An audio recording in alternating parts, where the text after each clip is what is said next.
Grab a beer and pull up a chair. Welcome to the Northwoods Beer Guy Podcast.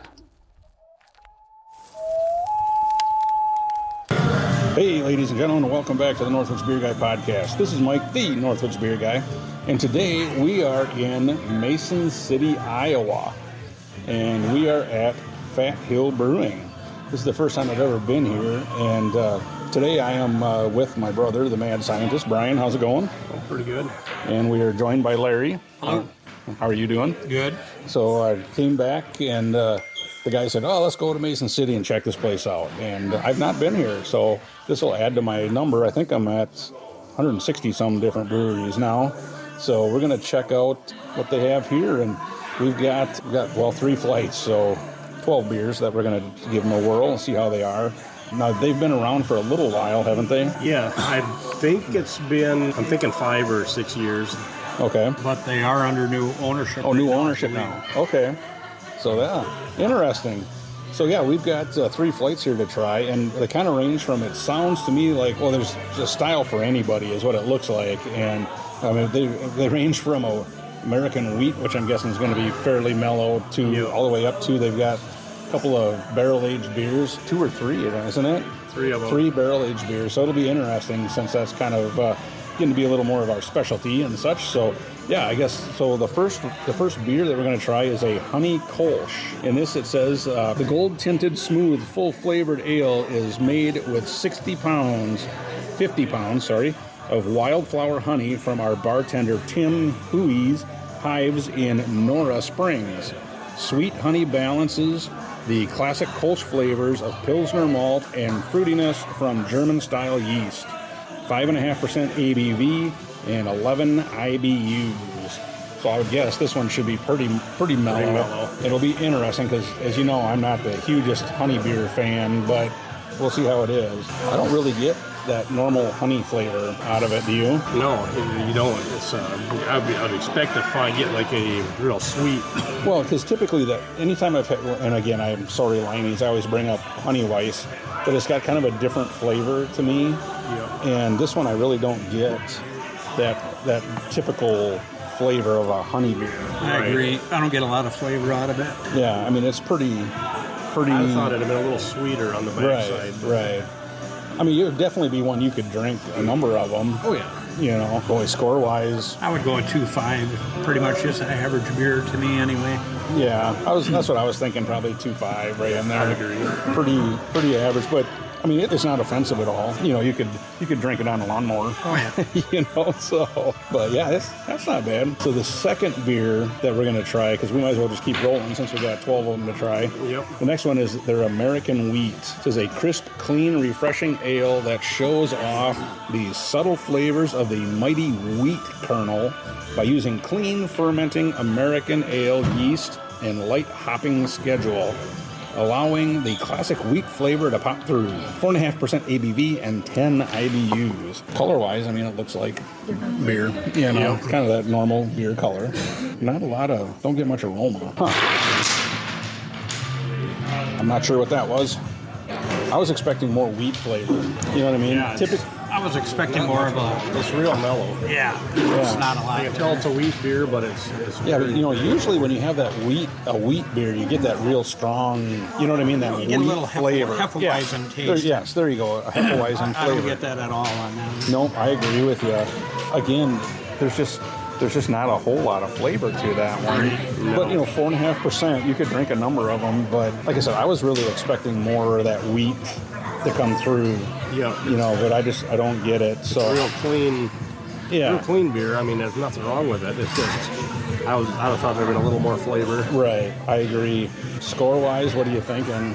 Probably a 2.4. Okay. That's what I was going to be, like a 2.3 maybe. Yeah, I'm with you there too. I'm gonna say a 2.3, just because there's just not the flavor. If it would have had that wheat kind of flavor to it, I'd have probably scored it higher. But it's not bad. It's just that there's not any flavor, a whole lot of flavor. It's not what we would expect from a wheat beer. Right, exactly. So the brewery itself is kind of an interesting thing. I mean, there's as you can tell, there's a number of people here, so it's a little louder. So I do apologize for that. But they've got a number of like drawings on the wall that kind of showing kind of like patents like for patents for brewing brewing equipment. Yeah, so that's kind of cool. back in the 1800s. Yeah. So that's a neat deal, and I guess it's like right in town, in amongst other buildings and such. So it's not like it's on its own. Parking could probably be an issue at times. I would imagine. If they're busy, it's going to be kind of tough to park right close to here. But luckily, we were able to park pretty close. So, all right. Well, here, I'll give you that one back there, Brian. So the next one that we have is their Robust Porter. And this is 5 specialty malts come together in this dark ale to create a roastiness that hints at coffee, caramel, and dark chocolate. 6.3% ABV and 23 IBUs. Looks like a porter. Yep. So we'll see. Tastes like a porter. Oh, that's good. It smells like a porter. Oh, I like that one. That makes up for the first two. That's a lot of times when you see it's a robust porter, it does have that darker, kind of heavier, more. I always call it the burnt flavor, but it's that malted stuff. Yep. I do like Reminds that. me of a dark chocolate flavor. Yeah. Myself, I don't drink coffee, so I don't like beers that taste like coffee. But I mean, it's all right. But you definitely get that. From the roasted malt, you get that. Oh yeah, for sure. Coffee type flavors. Yep. Yeah, I was gonna say I don't necessarily get like a caramel flavor. I do get like that, like a dark. I mean, I'm the same way. I don't drink coffee by itself unless it's in a stout. But I do kind of get that strong coffee flavor. I mean, if somebody offered me one, I wouldn't turn it down. So. Right. Well, you've never turned it down when we've offered you. Hey, why do you got to be like that? Yeah, that's not bad. I don't mind that at all. What are you thinking, Larry, for a score on that one? I would probably go a 2.8, 2.9. Yeah, Brian? Yeah, I can do a 2.9. I agree. So that's pushing a 3. I'll go a 2.9 as well, just to be consistent. But I do like the flavor on that one. And it's one of those. Yeah, you're not gonna sit and pound them all day long, probably. Because eventually I think that roasted flavor kind of wear on you a little bit. Right. But we've had other porters that are just kind of not a lot of flavor to them. But that one was good. Nice.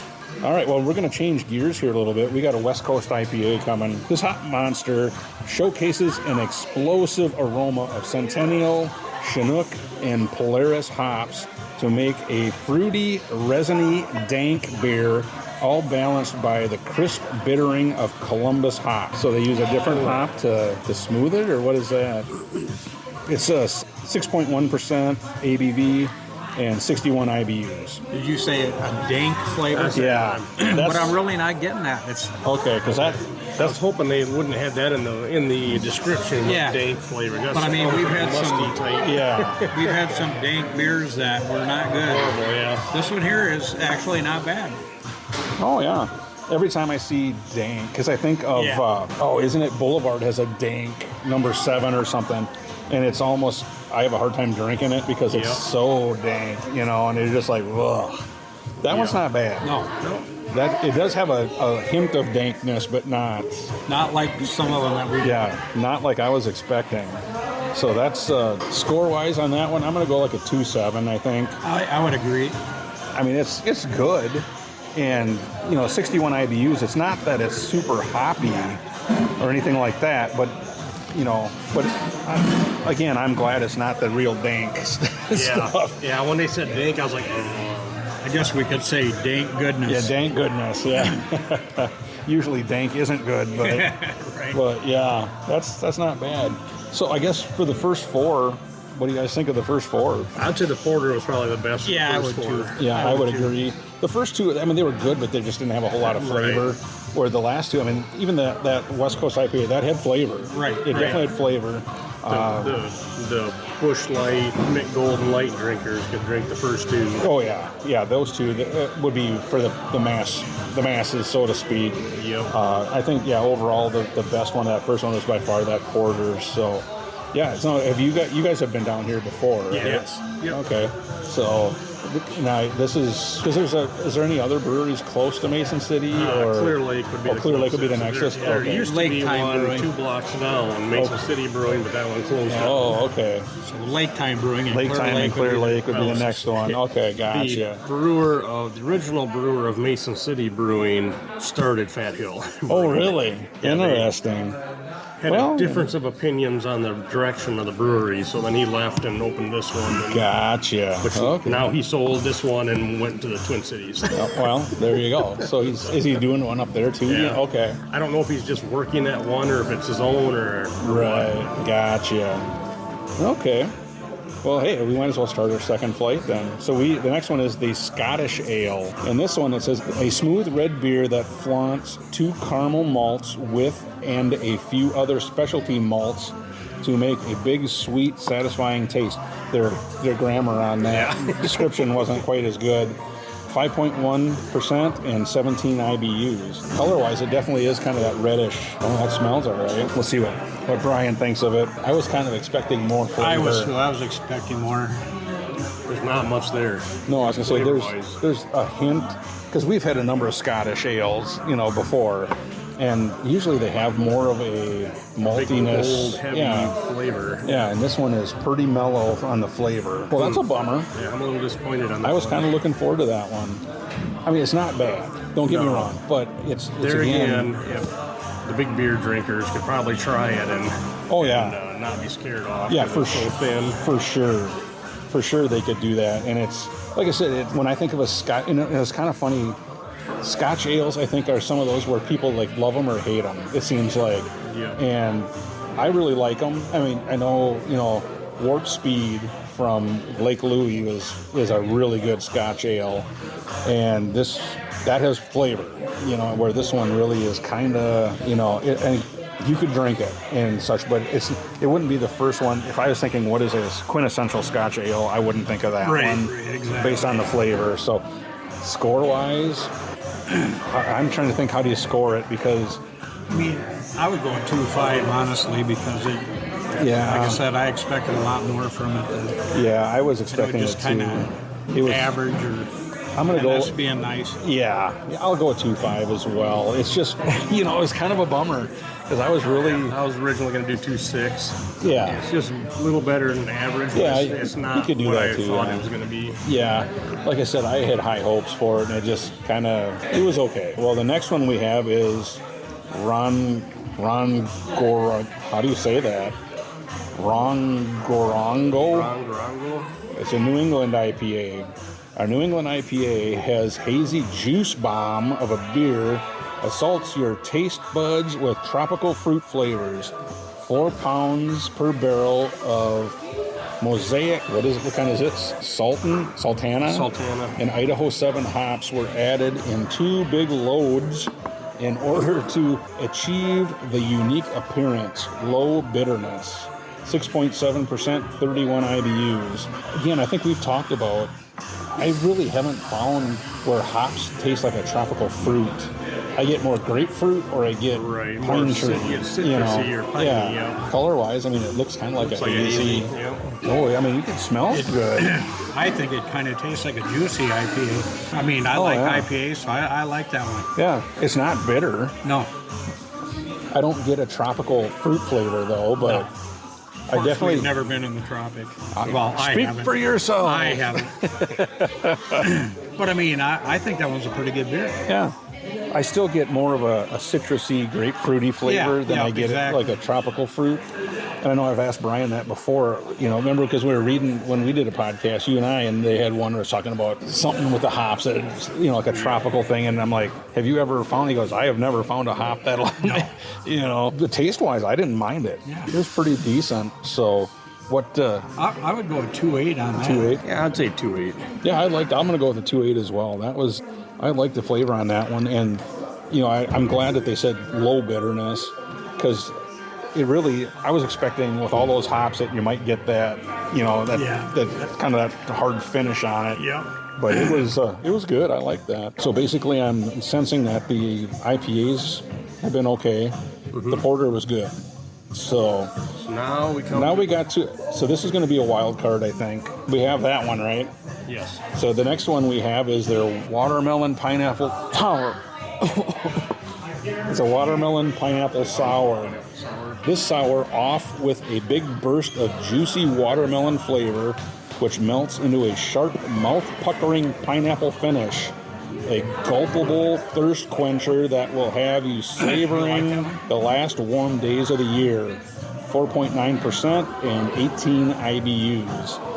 So it'll be interesting to see just how sour it is. Aroma-wise, I'm not getting them. I don't smell watermelon and I don't smell pineapple. I don't taste it. It tastes real tart to me. But I'm not a big sour fan. So. I get a little bit of like a watermelon-y type flavor. Kind of like a sweet tart taste. Kind of, yeah. On the finish, I get a little bit of like a watermelon, kind of a melony type. Reminds me of like a watermelon Jolly Rancher. Jolly Rancher, Yeah. It is tart. I mean, on the end, it does have a tartness to it. But it's not. It's not where it hurts your jaw. Yeah. Yeah. You know, and that's the one thing I know I've talked about on here a lot in the past several, last year anyway, that it seems like most of your sours are sweeter than, they're not sour anymore, they're more sweet, Where this one, it is tart. It's not. I don't know if like the fruited sour is kind of sort of changing that. Yeah, I don't know. And that's the one thing that BK always talks about too, that it's not so much the sour that gets him, but it's tart, or whatever. Or he likes the tart better than the sour type thing. So it's not bad. I was expecting more flavor. Yeah. I thought it was going to be more, especially the pineapple. It seems like that's always kind of, you get a lot more pineapple flavor. Yeah. Score-wise, I'm going to go like a 2-4. I think it had a lot of potential, but I think that it might have just needed a little bit more flavor to it. What did you guys think? I would go along with that. Yeah, I would agree. It needed a little bit more. Yeah, a little more of the pineapple. I got a lot of the watermelon. Yeah, so on the finish, I got that watermelon, but I didn't get much at all for pineapple. So it's just kind of just different, And it is always interesting to see how different breweries, what their take is on a sour. And I know we've talked about it before, but Barntown Brewing down by Des Moines is unbelievable for sours. And they're not sour, they're sweet, of course, but their flavors are just big and bold, and you know what you're drinking, Well, the three we had at Sylvan's and Lane's. Oh, yeah. They were amazing. They were and crazy not good, sour too. Either. Yeah, I agree 100% with you on that. That was another place that was really good. So we got one more on this flight, and this is their Belgian Golden Strong. Oh, we're up in the ABV just a little bit on this one. This is a deep gold-colored ale, packs a punch of big tropical fruit flavors and aroma. Lightly hopped with a surprisingly simple grain bill, a special strain of Belgian yeast takes center stage in this production by creating pineapple and mango flavors. 11.9% ABV. I can taste the 11.9%. It has that, a lot. That smells like a Belgian. A lot of beers, when you get over 10%, you get that little sweet bite from them, and you can definitely pick that up in here. I like that one. Ooh, yeah. I say you get that, and that's another thing with like Belgian beers. People that don't like Belgian beers, it's in between. No in between. Either you like them or you don't like them. And this one for 11.9, that's pretty good. Yeah. And I still get that Belgian flavor. Yep. Things like that. That's pretty good. Has a little burn from the 11. Yeah. I mean, that's definitely. And now looking on their menu here, that is their highest ABV. Is the Belgian Strong? So what kind of score would you give that one? I'd probably give that a 3. A 3? I agree. I really like that one. I was going to go like a 3.2, I think. I really didn't. I like that. I used to not be that big a fan of the Belgian beers, but honestly, they kind of grew on me, and that's a good example of a Belgian ale. Or Belgian Strong, I should say. Yeah. All right. Wow. So We didn't have a pub ale. They were out of the pub ale, so we have to skip down to the next one. Oh, boy. We're getting into their barrel-aged stuff now. Let's do it. So you got your big boy pants on, I got my big boy pants okay, on today. So the first barrel-aged that we have is their Chardonnay barrel-aged Hibiscus Saison. It says in their description, we aged our beloved Hibiscus Saison in a French oak Chardonnay barrel for 8 months. The subtle vanilla, butterscotch, and residual wine flavors of French oak serves as the perfect balancing act for the cherry, raspberry, slightly earthy hit of the Saison. And it says that it's 6% is all, and 29 IBUs. That's kind of 6%. It says that's kind of crazy. Almost has a little bit of a winey kind of color to it. Kind of a it's reddish. got a little winey taste to it too. You can smell it. Yeah. I mean, it's all right. I like it. Tastes kind of like wine. It does have kind of a little bit of a wine hint to it. Yep. And I'm sure that's the Chardonnay barrel. That's definitely interesting. And 6%, that you could drink a glass of that, you know. Mm-hmm. Yeah. It's interesting. That's one of the lower ABV barrel-aged beers that I can remember. I'm surprised that it was only 6%. Yeah, that's kind of wild. I'm shocked. And like I said, I do think if you like wine, I think you probably like that one. Yeah. You know, and hibiscus, I still don't know what hibiscus tastes like, really, you know. It's that floral. Is it kind of that floral note you get? Okay. On the backside, you get kind of that flower kind of floral flavor. Yeah. I usually, when I was a kid, I wasn't eating the flowers, but, you know. just the purple ones. Yeah, just, yes. Well, I don't the think clover. they make a beer that tastes like worms. I hope not, anyways. Oh, score-wise, what do you think of that one? So that was their Chardonnay barrel-aged hibiscus Saison. I didn't mind it. You know, myself, I'd probably give it a 3. Okay. I was going to say 2.9, 3. That. Yeah, Right I'd in be there. right in that same ballpark, yeah.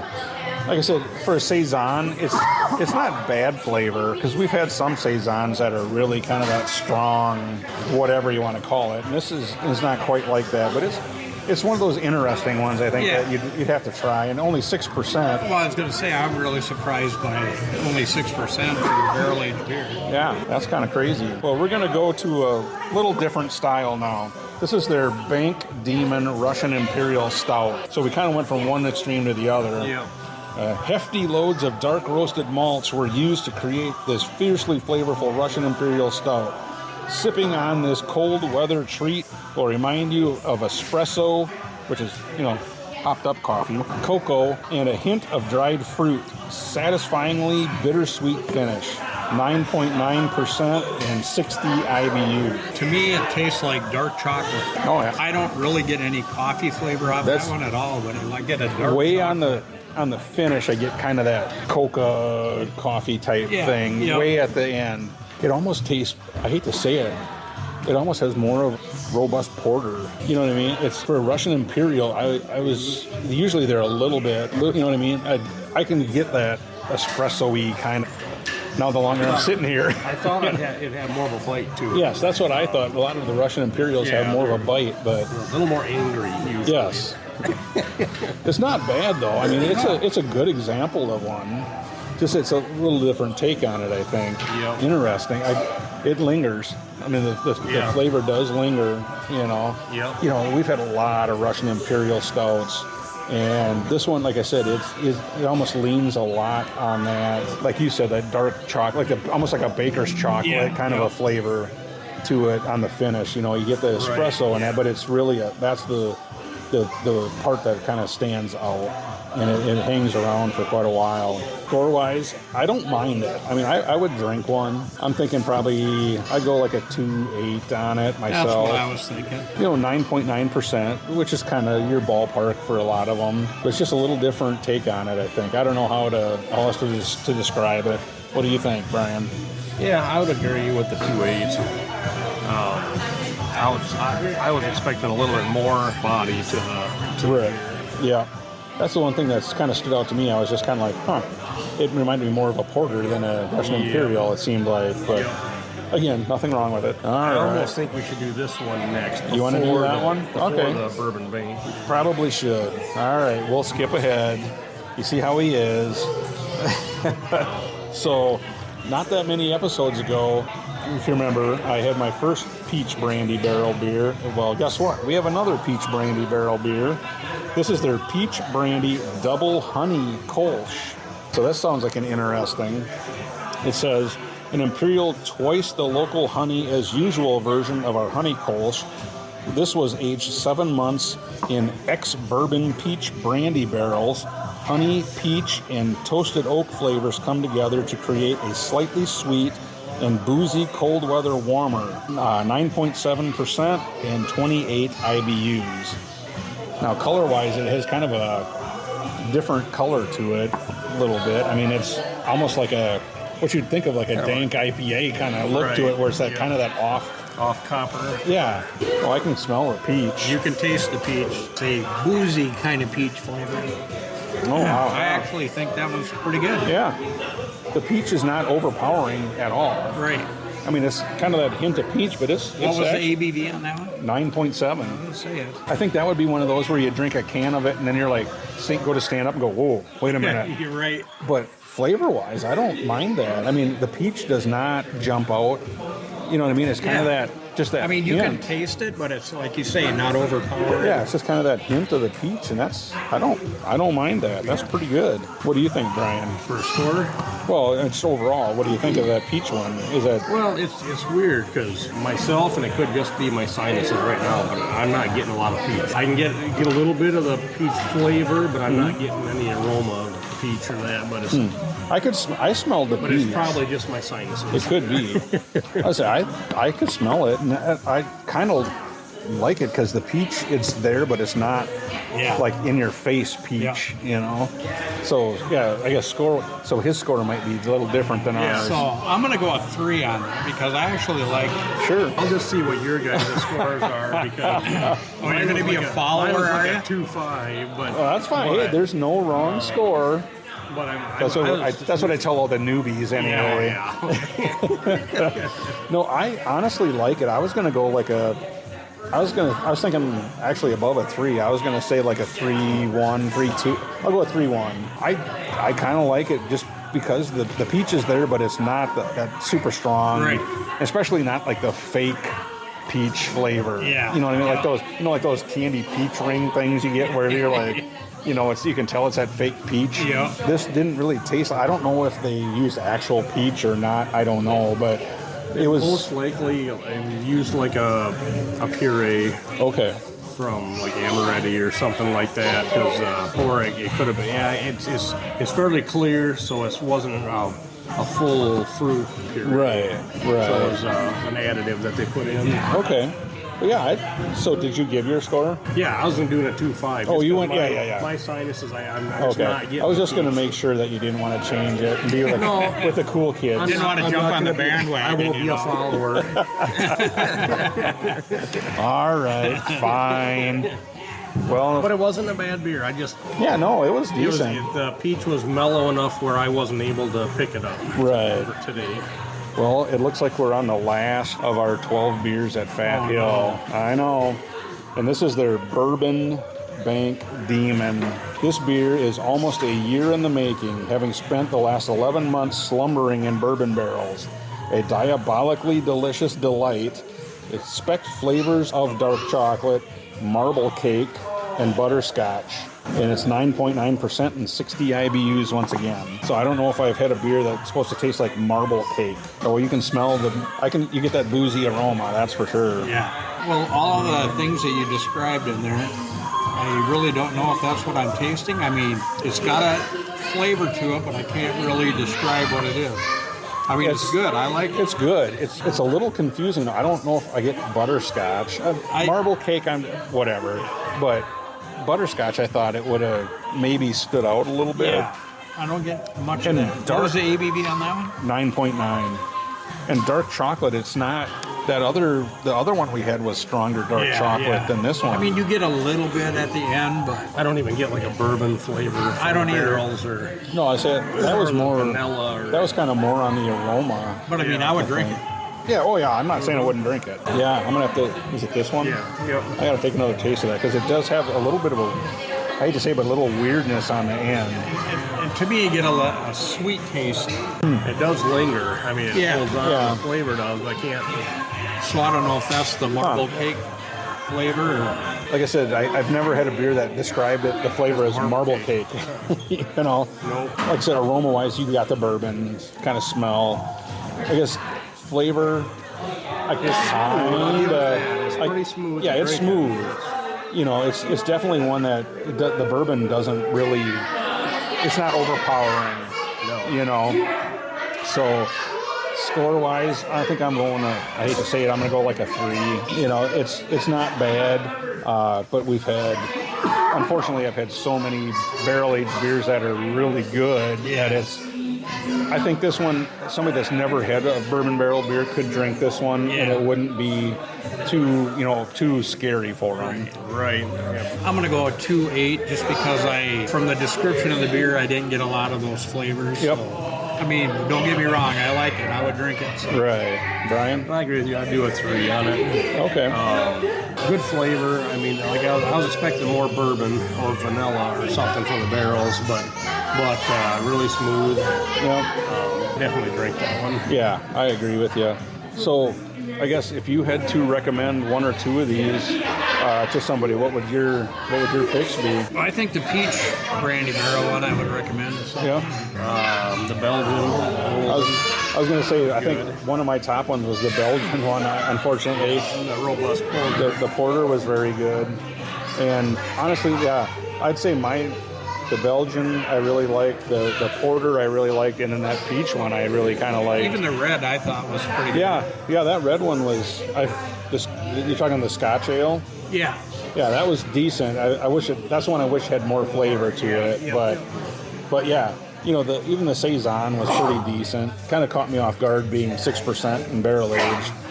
So yeah, interesting. So yeah, this is a cool place. Like I said, if you're in Mason City, come down and check out Fat Hill Brewing, and they've got at least 12 beers on tap. That they also have guest taps, things like that. Well, and then they had one, a couple of weeks ago. I wish we would have got down here. It was a gingerbread stout, which that'd sounded been really interesting, but unfortunately they're out of it. It sounded like that was kind of like a one keg deal that they had for the holidays. Yeah. And unfortunately, we just missed that by a couple days. So, yeah, cool. Well, guys, thanks so much for saying we need to come down here and check it out. And, yeah, I'm sure we'll be back at some point, and we'll definitely have to make another trip somewhere to hit some other breweries. Anyway, ladies and gentlemen, thank you so much for listening. And like we always say, we hope your campfire is always warm. And your beer's Beer's always cold. See ya. Thank you for listening to the Northwoods Beer Guy podcast.